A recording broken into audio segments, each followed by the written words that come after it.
Baxın, əziz qardaşlar, oruc tutan insanlar çoxdur. Bir çox insanlar oruc tuturlar. Lakin dəqiq bilinən məsələlərdən biri də budur ki, oruc tutan insanlar fərqlidir. Yəni, dərəcələri fərqlidir. Kimin yanında? Allah yanında. Yəni, Allah yanında oruc tutanlar bir mərtəbədə, bir dərəcədə deyirlər, fərqlənirlər. Savab baxımından, əcr, məqam baxımından fərqlidirlər. Hədislərin birində gəlib deyirlər ki, ya Rasulallah, diqqət edin bu hədisə, deyirlər ki, ey Allahın Rəsulu, fəeyyü saiminə ə'zamu əcran.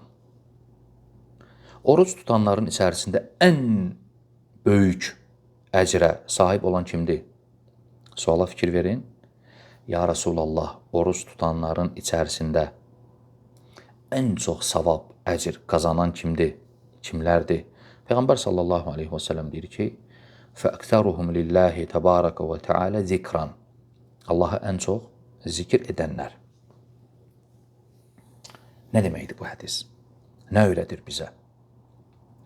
Yəni, iki oruc tutandır. İkisi də oruc tutub. Biri oruclu vaxtı iftara qədər Allah'a zikir edib. Biri zikir etməyib. Bu Allah yanında daha üstündür. Və ikisi də zikir edib. Lakin biri digərindən daha çox zikir edib. Bu Allah yanında daha üstündür. Ona görə İmam İbn Qeym rahimehullah Vabilus Sayb kitabında bu hədisdən qayda olaraq götürüb və deyir ki, bu bütün əməllərdə elədir. Bütün əməllərdə ən üstün olan insan həcdə, sədəqədə, namazda, orucda və s. bütün əməllərdə Allahı çox zikir edən insandır. Onun dərəcəsi daha böyükdür. Həcc, iki insan həcc edir. Hansının həcci daha üstündür? Həcc ibadətini yerinə yetirəndə Allahı çox zikir edən.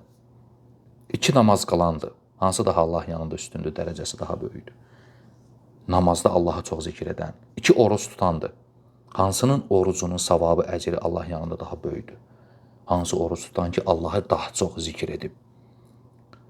Lakin indiki müsəlmanlar belə şeylərin mahiyyətinə varmırlar. Oruclu halda Allahı çox zikir et. O insanın əcri, savabı daha böyükdür, qardaşım.